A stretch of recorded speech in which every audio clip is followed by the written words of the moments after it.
Whatever is real is God presencing himself right there as that thing.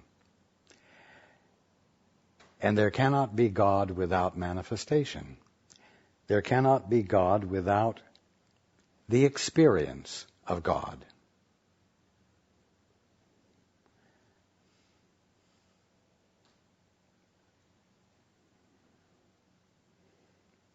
Paul is trying to extract something radically new from me so that I will not repeat myself.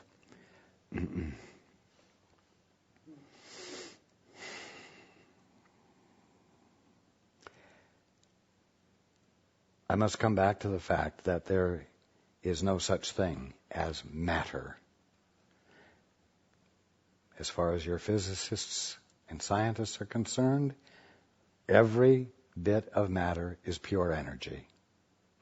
It's a pattern of energy. Where do you think the pattern comes from? What establishes the pattern?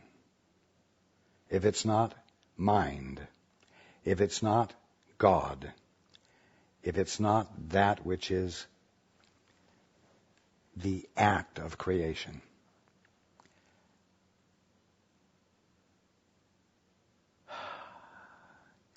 I'm going to backtrack here. When one has what's called an out-of-body experience, one finds himself looking back at his or her own concept of his or her body, just as everyone else sees their concept of that body. It does not mean that the one who's having an out-of-body experience is actually unidentified or bodiless. God will always have that which identifies his presence, else there would be no God. God and no manifestation equals no God. The creator without a creation is a non-existent creator. So there's always going to be the visibility and tangibility of what God is being. That which patterns energy so that it is recognizable are ideas. And so body is an idea in the mind of God, and there is no matter to it.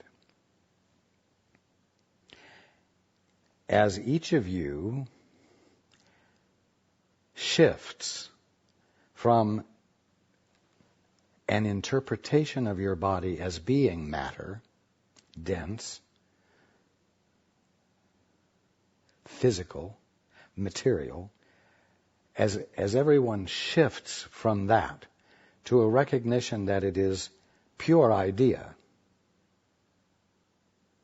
that it is a patterning of energy that is not physical, but is pure spirit. And one begins to consider or apprehend his body from this standpoint. His mind is less at odds with what it really is. His mind is more in alignment with what it really is. And so there is less dissonance between the one perceiving the body and the perception. And when that happens, there is reconfiguration, what you call healing. This is very important.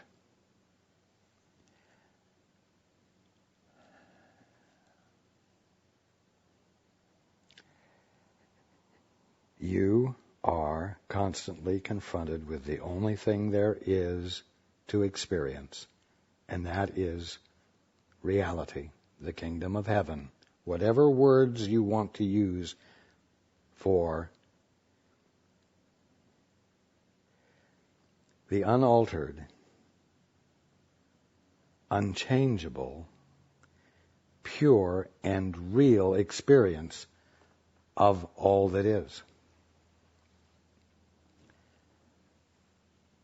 And again, I reiterate, there is no matter to it. It's all idea. And it's not the idea of an insane mind, but an idea formed in the divine mind, which is God.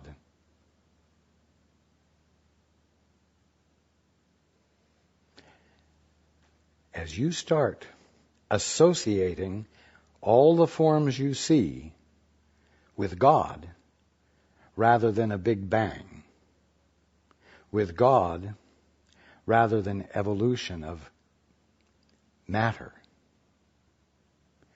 you will find greater and greater harmony beginning to manifest, healing, and reconfiguration.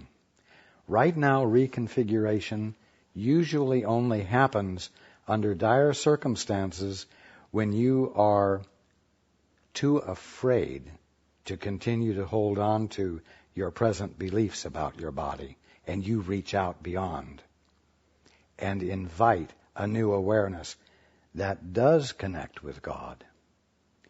But as you, in your normal everyday life, begin to consciously choose to recognize that if you're seeing anything at all, it has to be reality. It has to be God manifest. It has to have all the characteristics of God. You will find these transformations, reconfigurations, happening spontaneously without the stress of a dire circumstance. And this is what I anticipate all of you will be experiencing more of, because of the fact that we are bringing to light the truth and making it easier for you to consider everything in a new light. And that's a good choice of words, because the energy is light. The energy of substance is light. Now, this question of the reality or unreality of the body is one that needs to come to an end. It's a question that needs to never occur to anyone again. Are you experiencing something?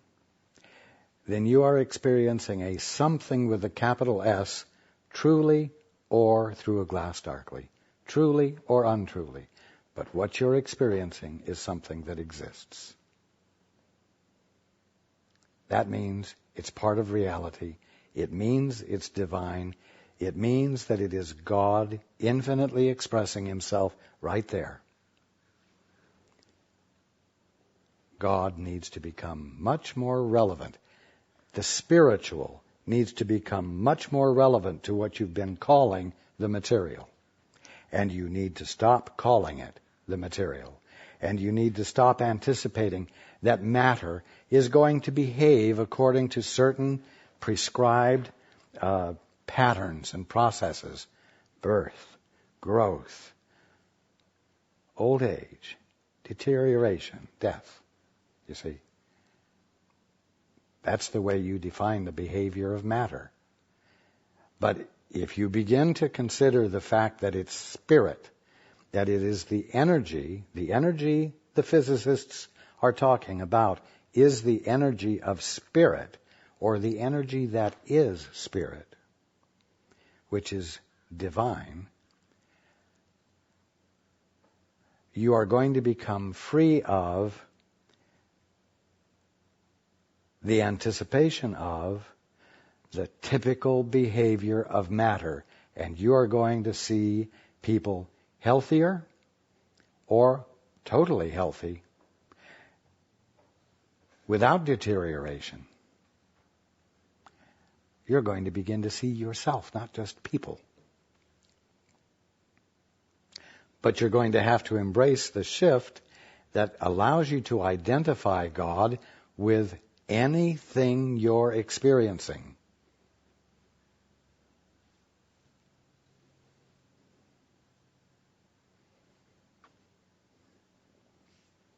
Man is not material, it has been said.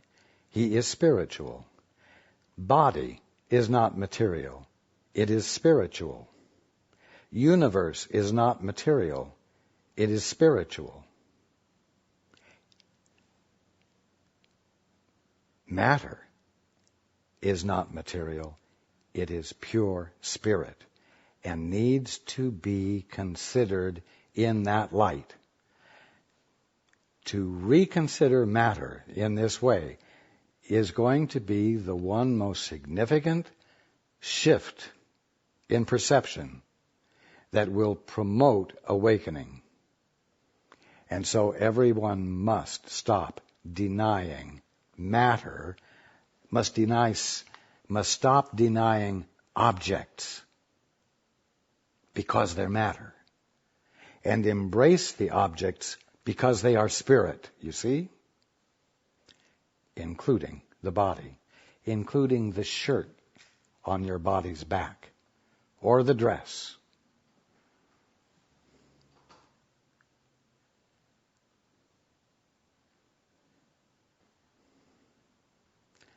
Now, have fun with this. Explore it. Don't talk about it. Don't think about it. Start connecting with things with a conscious willingness to at least embrace the possibility that, for example, the lampshade, the substance of it is spirit. It is a divine idea. Experienceable. There's no matter to it.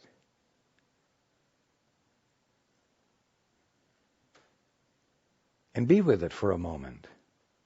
Because if it's spirit, it's a holy experience you're having. Because it's God rendered experienceable, if I may put it that way. This way you can have a whole lot of holy experiences during your day. So it's not a thing to think about, it's something to engage in. It's a way of engaging your mind that breaks the old habit, the old way you've been engaging your mind, which automatically calls everything matter and applies to it the learned behaviors of matter, which are just concepts. They are ideas that your physicists are already outmoding. But you don't have to be a physicist to participate in outmoding it and moving beyond it and getting past the limitations of matter.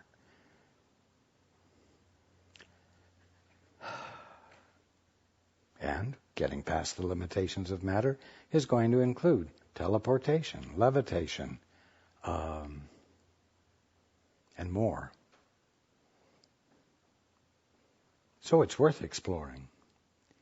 It's worth engaging in rather than talking about and thinking about and arguing about and so on. Okay. Thank you for your question.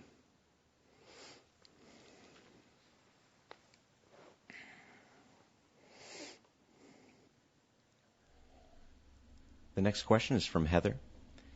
Thank you, Raj and Paul, for this continuing guidance. I still need guidance in helping me through this situation with my husband. I followed your guidance from before, and he has sought to help himself through counseling. There seems to be a shift within him, but I still need to check in with you for guidance on if I should continue in a marriage with him. The healing within him does not feel complete to me, but where it is right now feels like a miracle. Anything you can share with me would be helpful, Raj. I love you, and maybe someday I'll have a different subject for my question. Indeed you will.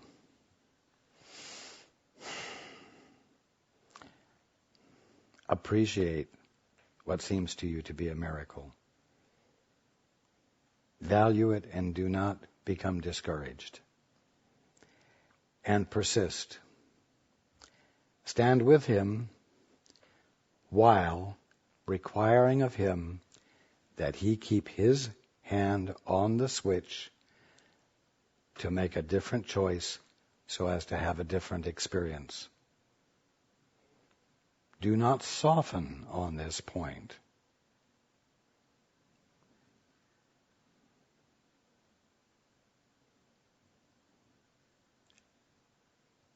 Until the healing is complete. And then there will be no call for you to be unyielding in this regard. You've been called upon to express a strength you were not sure you had.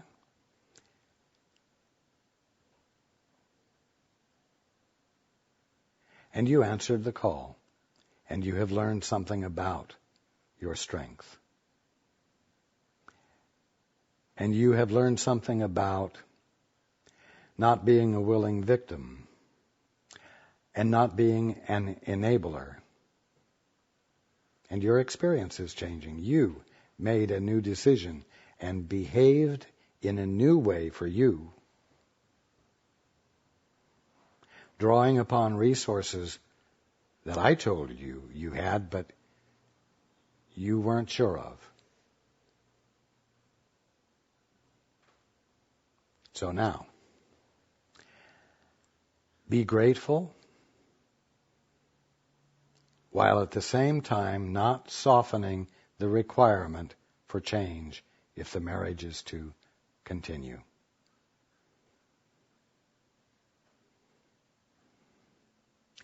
And let there be gratitude for the courage your husband is expressing by taking the steps to change.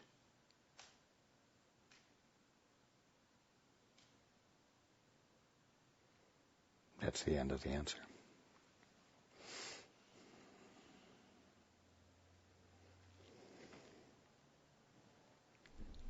The next question is from Reverend Donna. Reverend Donna? The name is Rev Donna, so I'm not sure. What do I need to know?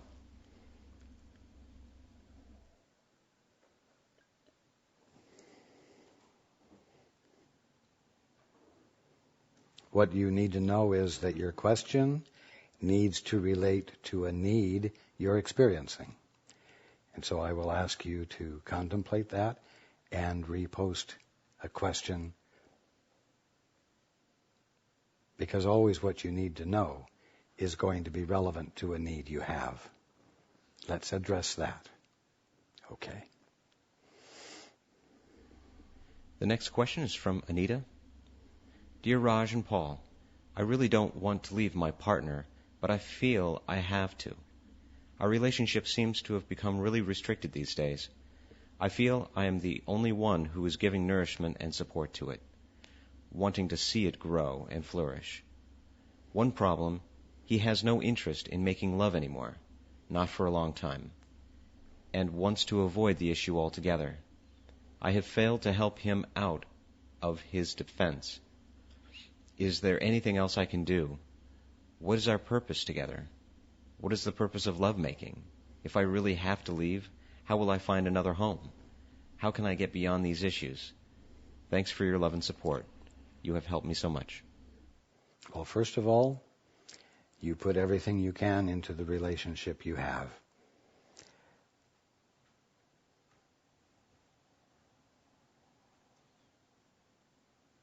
You don't want to be constantly harping on the problem.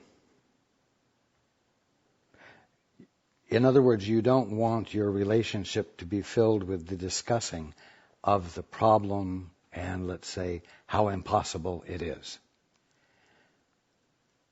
What you want to be discussing is the steps that can be taken to resolution. what steps can the two of you take to resolve the issue so that there is more satisfaction and more pleasure and more fullness. You will have to become very clear that you need things to change, but you also need to draw his attention toward steps that can be taken to bring about the changes. Counseling, for example. And you push for the taking of the steps that move toward the solution. If you just say constantly, in many different ways, this is impossible, I can't stand this, things aren't working, blah, blah, blah, all it does is magnify the stuckness. Let your energy and attention and interest lie in moving toward a solution.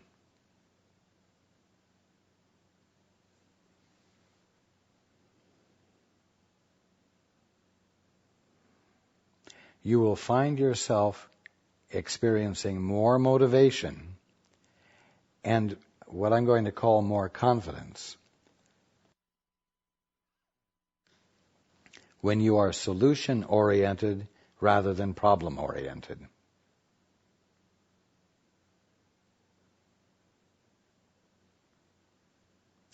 Maybe you will need to get some counseling. Not in the sense of getting your mind straightened out, but in terms of talking with someone who can inspire you by talking with you in terms of solutions, so that you have more to bring to your husband. But the key will lie in reorienting your attention together with your husband's toward solutions and the taking of steps to arrive at solutions. And to do this before there's any talk about separation or dissolving the relationship. All too often these days, individuals in relationships, in their frustration, say, this isn't working, I'm leaving. Or, this isn't working, get out. And the reason they're frustrated is because their mind has not been directed towards solutions. It has been fixed on how bad things are. You can't be an agent for change in that mentality. And the reason that so many relationships fall apart is because everybody is getting hung up, stuck on the problem.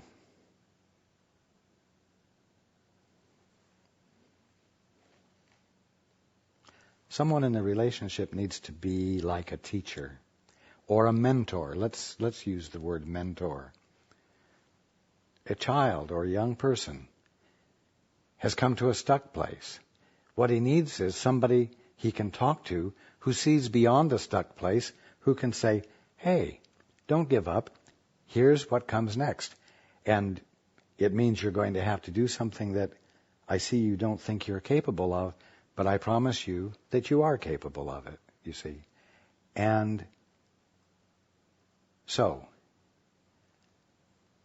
that will lead to change and growth and more fulfillment. But if this young person says, I just can't grasp math, and he talks to somebody that says, you're right, you will never get it. You just don't have what it takes. You see? Everybody's stuck with the problem. When the problem is always just the leading edge of a breakthrough, a solution. So, be solution-oriented. Let your conversation deal with solutions and how to go about taking steps that will bring your relationship into the kind of fullness you both deserve. That's your first step. And don't barb it by saying, here are all these things we can do, but if you choose not to do it, I'll have to leave. You see? Don't let it become a point of leverage. Your faith needs to be in the solution and in persisting with the steps that lead toward the solution, so that resolution actually occurs, and you don't keep an ace up your sleeve that says, and if you don't do it, I'll have to leave you. Nope. You've got the picture. Okay.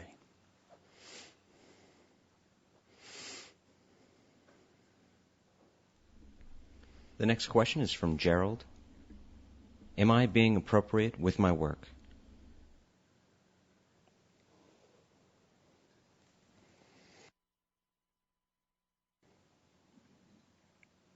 Yes, and you know that you are.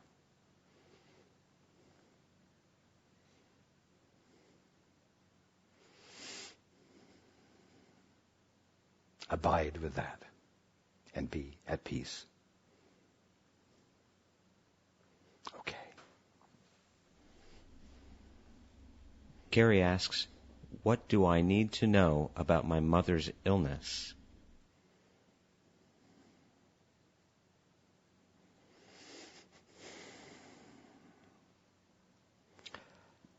That it's a result of a lack of vision.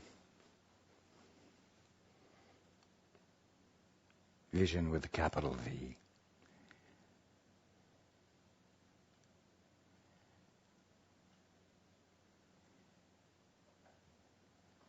You see, she thinks she's governed by the laws of matter. She thinks her body is governed by the laws of matter. She thinks she's something different from her body, in the sense that was brought out earlier of it being a vehicle that you drive temporarily until you trade it in for a newer model. And so she's not been in the habit of challenging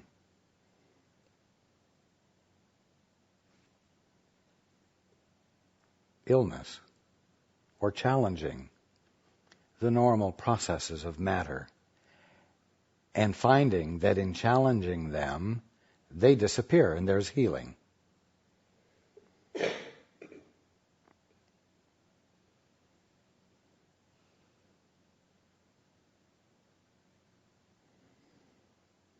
Now, I'm going to encourage you, when you consider her, to ask the Holy Spirit, shall I say her Holy Spirit, that which is nothing more than her right mind, to bless her with the grace of remembering that she's an invulnerable child of God. I'm going to invite you to ask the Holy Spirit to grace her with healing.